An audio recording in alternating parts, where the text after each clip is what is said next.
बिस्मिल्लाहिर्रहमानिर्रहीम। मेरी बेवा माँ रोज सब्जी लेने का बहाना करके पड़ोसी के पास चली जाती और छुपकर 2 घंटे तक उसे देखने के बाद उसके पास जाकर कहती, मेरी बेटी से शादी कर लो। मुझे अम्मा की इस बात पर बड़ा गुस्सा आता। वो आखिर क्यों मुझे उस रेडी वाले से ब्याहने पर तुली हुई थी, लेकिन घर में सिर्फ अम्मा ही की बात मानी जाती थी। अम्मा ने जबरदस्ती ही मेरी शादी उस रेडी वाले से करवा दी। शादी की रात जब वो कमरे में आया तो उसे देखते ही मेरे पैरों तले से जमीन निकल गई। वो तो रेडी वाला नहीं बल्कि मेरा नाम फातिमा है और मैं एक मुतवस्सित घराने से ताल्लुक रखती हूँ। हम लोग 3 बड़ी बहनें थीं और हमारा भाई सबसे छोटा था।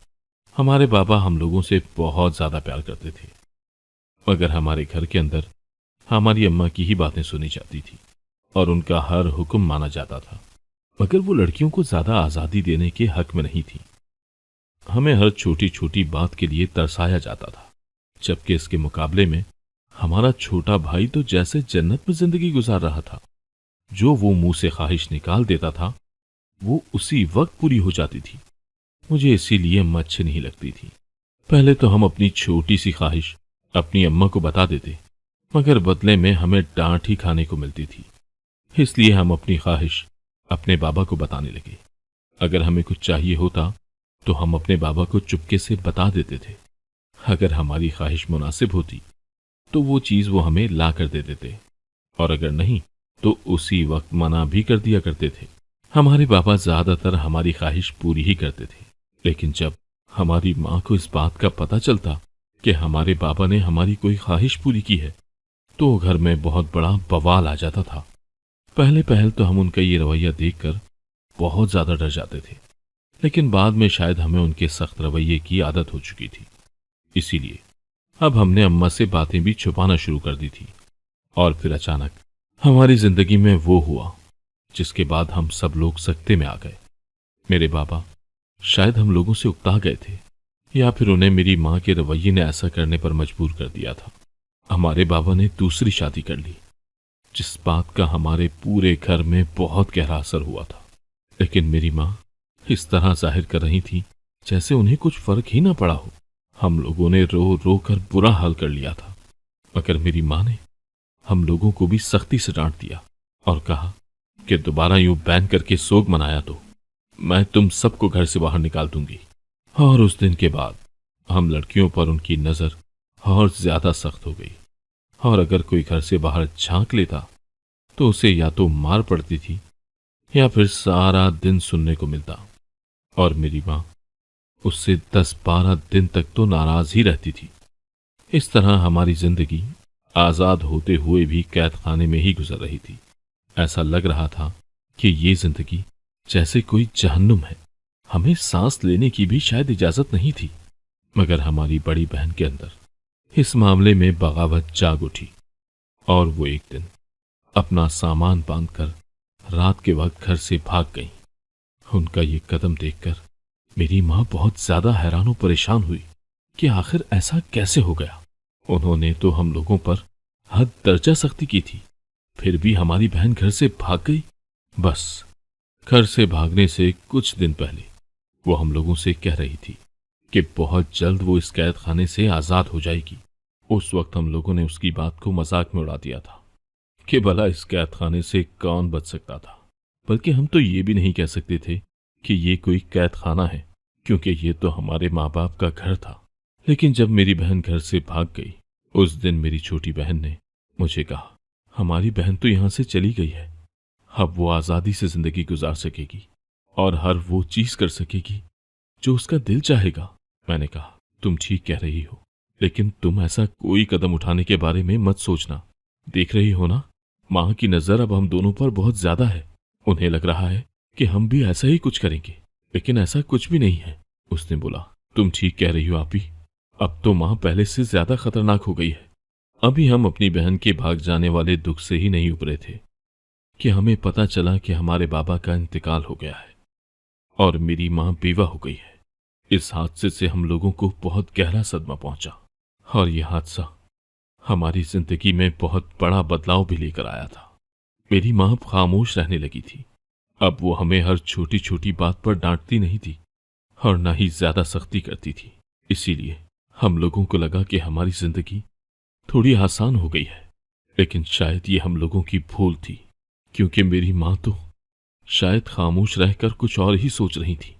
उन्होंने हमारी शादी का फैसला कर लिया था और हम लोगों से राय लेना भी जरूरी नहीं समझा। वैसे तो आम जिंदगी में भी माँ बाप अपनी बेटियों से शादी की राय नहीं लेते, लेकिन हमारी माँ ने तो हमें ये बताना भी जरूरी नहीं समझा कि वो हमारी शादी करवा रही हैं। और इससे बड़ा सदमा ये था कि उन्होंने मेरी छोटी बहन की शादी करवा दी। ये देखकर मैं बहुत हैरान हुई कि मेरी छोटी बहन, जो कि अभी तक बस 18 साल की थी, उसकी शादी करवा दी। अभी से उसे बालिग हुए 10 दिन भी नहीं हुए थे और मेरी उम्र 20 साल थी। आखिर ऐसी भी क्या जल्दी थी कि उन्होंने बड़ी बेटी को छोड़कर मेरी छोटी बहन की शादी कर दी। मैं अपनी माँ से सवाल करना चाहती थी, लेकिन सवाल करने का हक उन्होंने हमें कब दिया था।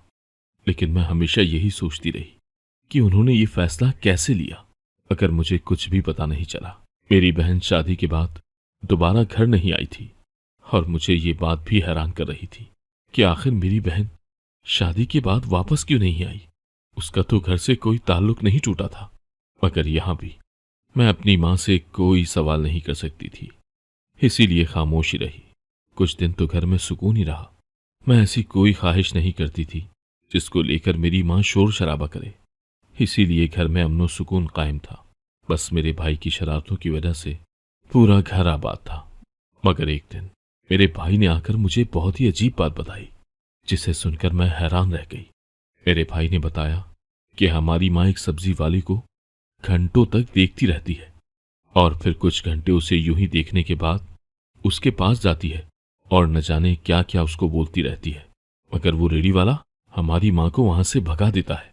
मुझे ये बात सुनकर हैरानी हुई। भला माँ एक सब्जी वाले को घंटों तक क्यों देखती रहती है?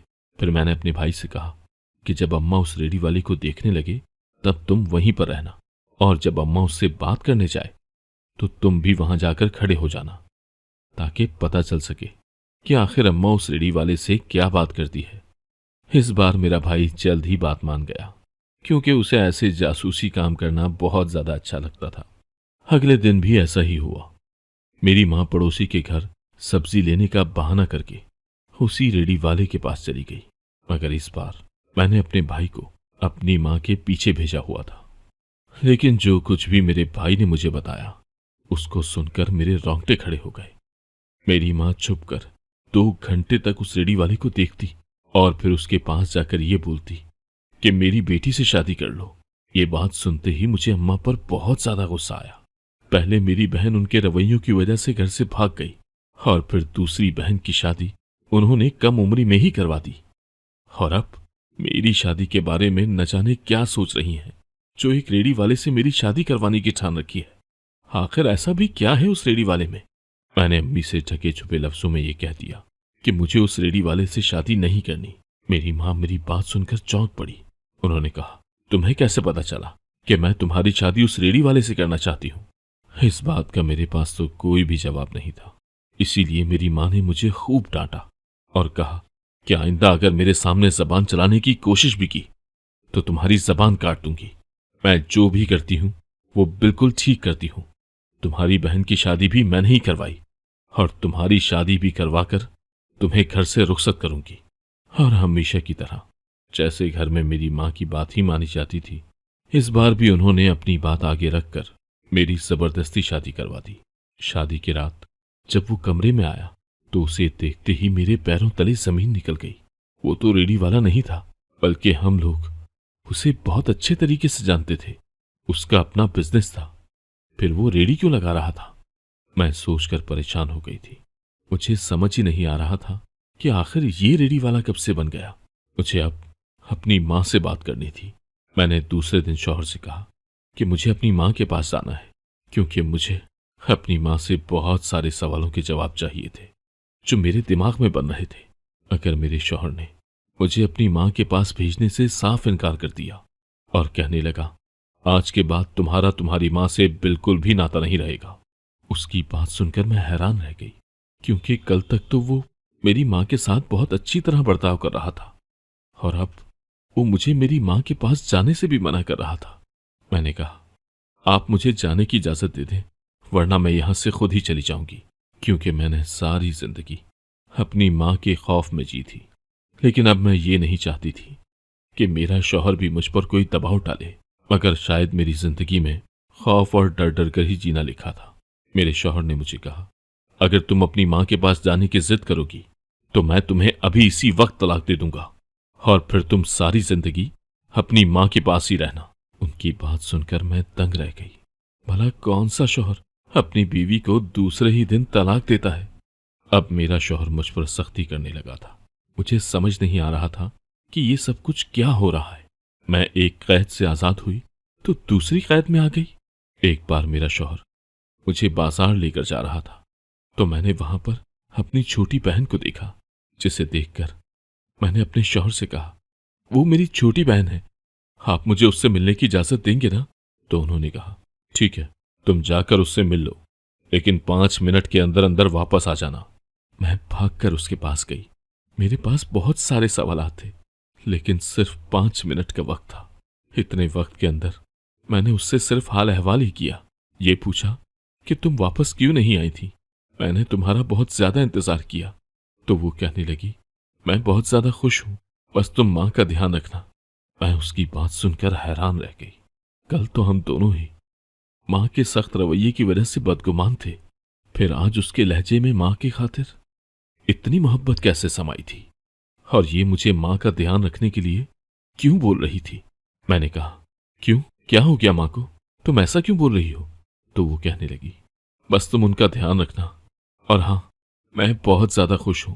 तुम कभी इस बात को लेकर मां को कसूरवार ना मानना कि उन्होंने मेरी छोटी उम्र में शादी कर दी। मां बाप तो अपनी औलाद की इससे भी कम उम्र में शादी करवा देते हैं। मैंने कहा, तुम ठीक कह रही हो, लेकिन फिर भी तुम मुझसे छोटी थी, मां ने मुझसे पहले तुम्हारी शादी करवाई, तो कोई ना कोई वजह तो जरूर होगी। वो कहने लगी, हां, मेरी शादी में तो राज है, लेकिन तुम उनका ध्यान रखना। 5 मिनट के अंदर वो कोई 10 बार मुझे मां का ध्यान रखने का बोल चुकी थी। इतने कम वक्त के अंदर मैं तो उसे ये भी नहीं बता पाई कि मेरी भी शादी हो गई है, और मेरे शौहर ने मुझे मां के पास भेजने से साफ इनकार कर दिया है। अपनी बहन के साथ मिलकर मैं वापस आ गई, मगर उसकी बातें मुझे अब तक परेशान कर रही थी। आखिर उसकी शादी का क्या राज हो सकता है, और वो मुझे मां का ध्यान रखने का क्यों बोल रही थी। फिर मैं अपने शौहर के पास गई। मैंने उनसे कहा, ठीक है, आप मुझे अपनी मां के पास जाने की इजाजत नहीं दे रहे, तो फिर एक काम कर दें, मेरी बात ही करवा दें मेरी मां से। तो वो कहने लगा, अगर तुम्हें अपनी मां से बात करनी है तो कुछ दिन इंतजार कर लो। मैंने कहा, इसमें इंतजार करने की क्या जरूरत है, आपके पास मोबाइल है, आप रोज मां से बात करते हैं, मैंने आपको उनसे बात करते हुए देखा है, तो आप मेरी बात क्यों नहीं करवा देते। मुझे बहुत ज्यादा गुस्सा आ रहा था। दिन ब दिन वो मुझ पर पाबंदी लगाए जा रहे थे, तो इस बार भी उन्होंने मुझे कमरे में वापस भेज दिया और कहा, मेरे सामने जबान नहीं चलाया करो। अपने शौहर का सख्त रवैया मुझे बगावत पर आमादा कर रहा था। मुझे उनकी बातें सुनकर बहुत ज्यादा गुस्सा आ रहा था। मेरी मां हम लोगों पर हुक्म चलाती थी तो हम लोग बर्दाश्त कर लेते थे, क्योंकि वो मां थी, मगर अब ये भी मुझ पर हुक्म चलाएंगे, ये बात मुझे बिल्कुल भी हजम नहीं हो रही थी। कुछ दिनों बाद मेरे शौहर काम के सिलसिले में शहर से बाहर चले गए, और अब वो तकरीबन 1 हफ्ते बाद ही वापस आने वाले थे। पहले तो मैं उनके डर की वजह से घर के अंदर ही रहती थी, लेकिन अब चूंकि मेरे दिमाग में बहुत सारे सवाल आ गए थे, तो मैं अपना कुछ जरूरी सामान एक बैग में रखकर अपनी मां के घर चली गई। जैसे ही मैं अपनी मां के घर गई तो मेरी जान निकल गई। मेरी मां की तो बहुत बुरी हालत थी, उनके मुंह से खून की उल्टी आ रही थी। मुझे समझ ही नहीं आया कि मैं क्या करूं। मैंने भागकर अपनी मां को संभाला और कहा, मां, आपको क्या हो गया है? जब मैं शादी करके यहां से गई थी तब तो आप बिल्कुल ठीक थी, अब ये चंद दिनों के अंदर अंदर क्या हो गया है आपको? तो मेरी मां ने कहा, तुम यहां कैसे आ गई? तुम्हारे शौहर ने तुम्हें यहां आने से नहीं रोका? उनकी बातें सुनकर मैं हैरान रह गई। मतलब उन्हें मालूम था कि मेरा शौहर मुझे वापस नहीं आने दे रहा। तो मैंने कहा, आपको कैसे पता कि मेरा शौहर मुझे यहां आने की इजाजत नहीं दे रहा था? उन्होंने कहा, मैंने ही तो उसे मना किया था। उनकी बातें मुझे सिर्फ परेशान कर रही थी। मैंने कहा, मैं अपनी छोटी बहन से मिली थी। उसने मुझे बताया कि उसकी शादी एक राज है और वो मुझे आपका ध्यान रखने का बोल रही थी। और अब मैं जो आपकी हालत देख रही हूँ, मुझे काफी ज्यादा खराब लग रही है। क्या आप मुझे कुछ बताएंगी कि ये सब क्या हो रहा है? वो जख्मी अंदाज में मुस्कुरा पड़ी और कहने लगी, हाँ, तुम बिल्कुल ठीक कह रही हो। यहाँ सब कुछ ही तो एक राज है। मैंने सारी जिंदगी यही राज छुपाने में खत्म कर दी, लेकिन अब मुझ में इतनी सकत बाकी ही नहीं रही कि मैं और कोई राज अपने दिल में दफन करके रखूं। आज तुम यहाँ आ ही गई हो तो मैं तुम्हें अपने सारे राज बता ही देती हूँ। उनकी बातें मुझे कुछ खास समझ नहीं आ रही थी कि मालूम नहीं वो किन राजों की बात कर रही थी। उन्होंने जब मुझे अपने राज बताना शुरू किए तो उनकी बातें सुनकर मैं दंग रह गई, क्योंकि जो बातें वो मुझे बता रही थी उनसे तो शायद मैं सारी जिंदगी अनजान रहती।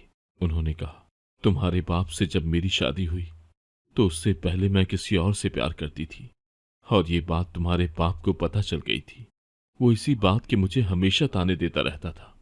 पहले पहल तो मैं बहुत रोती, उनसे इल्तिजा करती कि मुझे ऐसे जुर्म की सजा ना दें जो मैंने किया ही नहीं। मैंने तो सिर्फ मोहब्बत की थी, उसके साथ कोई गलत रिश्ता नहीं बनाया था। बस यही मेरा जुर्म था। मगर मेरी फरियादों और इल्तिजाओं का उन पर जरा भी असर नहीं हुआ। उन्होंने हमेशा ही मुझे ताने दिए। तुम लोगों के पैदा होने के बाद भी वो मुझे इसी तरह के ताने देता रहता था। और फिर आखिरकार मैं खामोश हो गई। मैंने उनके सामने रोना धोना छोड़ दिया और एक मजबूत औरत बन गई। और तुम लोगों के साथ भी मैं सख्ती बरतने लगी, क्योंकि मैं समझ गई थी कि ये माशरा मर्द को हर तरह की आजादी देता है, लेकिन औरत को फूंक फूंक कर कदम उठाना पड़ता है। औरत की इज्जत पर जरा सा भी दाग लग जाए तो मर्द उसे और ज्यादा गहरा करता है, उसे धोने की कोशिश नहीं करता। इसीलिए तो तुम लोगों को घर में ही नजर बंद कर दिया, तुम लोगों की पढ़ाई भी रोक दी, और फिर तुम्हारे बाप ने दूसरी शादी कर ली थी। इस बात से भी मुझे कोई फर्क नहीं पड़ा, क्योंकि जिस कदर अजियत वो मुझे दे चुके थे, उसके बाद अगर वो 4 शादियां भी कर लेते तो मुझे कोई फर्क नहीं पड़ता, बल्कि मैं तो खुद में सुकून महसूस कर रही थी। और फिर तुम्हारे बाप का इंतकाल हो गया। उस दिन से मुझे तुम लोगों की और ज्यादा फिक्र होने लगी। नाम को ही सही, लेकिन तुम लोगों के सर पर अपने बाप का साया था। अब मैं अकेली औरत घर में रह गई थी। मैंने सोचा कि मैं तुम लोगों को अच्छे घर में ब्याह देती हूं, लेकिन जब तुम्हारी बहन घर से भाग गई और मेरी परवरिश पर दाग लगा दिया, तब उसकी हरकत ने मुझे बावर करवा दिया कि मुझे तुम लोगों पे इतनी सख्ती नहीं करनी चाहिए थी कि तुम लोग बगावत पर आमादा हो जाओ। लेकिन फिर मैंने तुम लोगों को अपनी बहन का नाम भी लेने से मना कर दिया, क्योंकि मुझे पता चल गया था कि वो किस लड़के के साथ भागी है। जिस लड़के ने उसकी मां को अहमियत नहीं दी, उससे शादी करने को अहमियत नहीं दी, बल्कि उसे भगाकर ले जाना मुनासिब समझा, वो कोई अच्छा लड़का नहीं हो सकता। और तुम्हारी बहन ने भी तो अपने घर के बारे में नहीं सोचा, मेरे बारे में ना सही, लेकिन अगर वो अपनी इज्जत के बारे में ही सोचती तो घर से कदम बाहर निकालने से पहले 1000 बार सोचती। और उस वक्त मुझे पता चला कि तुम्हारी छोटी बहन भी किसी से मोहब्बत करती है। इससे पहले कि वो भी घर से भाग जाती, मैंने उसकी शादी उसी लड़के से करवा दी जिससे वो मोहब्बत करती थी। और फिर तुम घर में अकेली रह गई थी।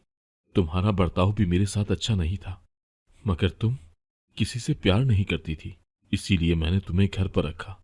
मगर उन्हीं दिनों मुझे ये पता चला कि मुझे एक बहुत ही खतरनाक बीमारी हो गई है, जिसके बाद मैं बस थोड़े ही दिन जिंदा रह सकती हूँ। तब मैं ये सोचकर बहुत ज्यादा परेशान हो जाती थी कि आखिर मैं तुम्हारा क्या करूंगी। तुम्हारी शादी भी करनी है और तुम्हारे लिए इतनी जल्दी कोई मुनासिब लड़का मुझे नहीं मिल रहा था। तभी मैंने तुम्हारे शौहर को रेडी लगाए हुए देखा।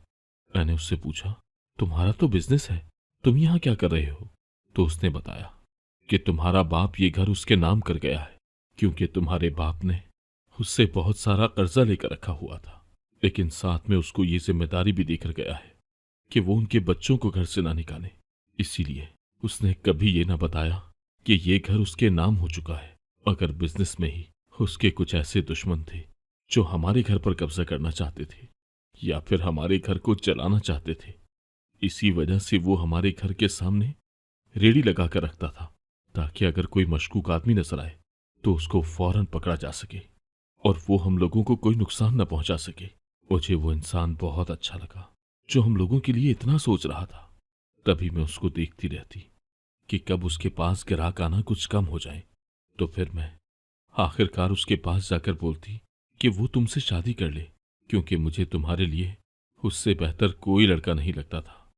मगर वो तुमसे शादी करने से इनकार कर देता। लेकिन जिस दिन उसने मेरी बीमारी का सुना तो उसने कहा कि ठीक है, वो तुमसे शादी करेगा। ये मेरे लिए बहुत खुशी की बात थी। मैंने उससे कहा कि जब वो तुम्हें यहां से शादी करके ले जाए तो यहां वापस ना आने दे। मैं नहीं चाहती थी कि मेरी बेटियों को मेरी बीमारी के बारे में पता चले, और तुम्हारी छोटी बहन के शौहर को भी मैंने यही सब कुछ बोला था। इसी वजह से तुम्हारी छोटी बहन यहां वापस नहीं आई। अपनी अम्मा की बातें सुनकर मुझे बहुत ज्यादा दुख हुआ। आज तक वो ये सब कुछ अकेले सहती आई थी और हमें कुछ भी नहीं बताया, बल्कि हम लोग तो उनसे बदगुमान हो गए थे। भला वो एक माँ थी, और एक माँ अपने बच्चों के साथ कैसे गलत कर सकती थी। नाजरीन, अगर आपको हमारी आज की ये कहानी पसंद आई तो इसे अपने दोस्तों के साथ शेयर करना मत भूलिएगा। और अगर आप हमारे चैनल पर नए हैं और अभी तक आपने हमारा चैनल सब्सक्राइब नहीं किया तो सबसे पहले हमारे चैनल को सब्सक्राइब जरूर करें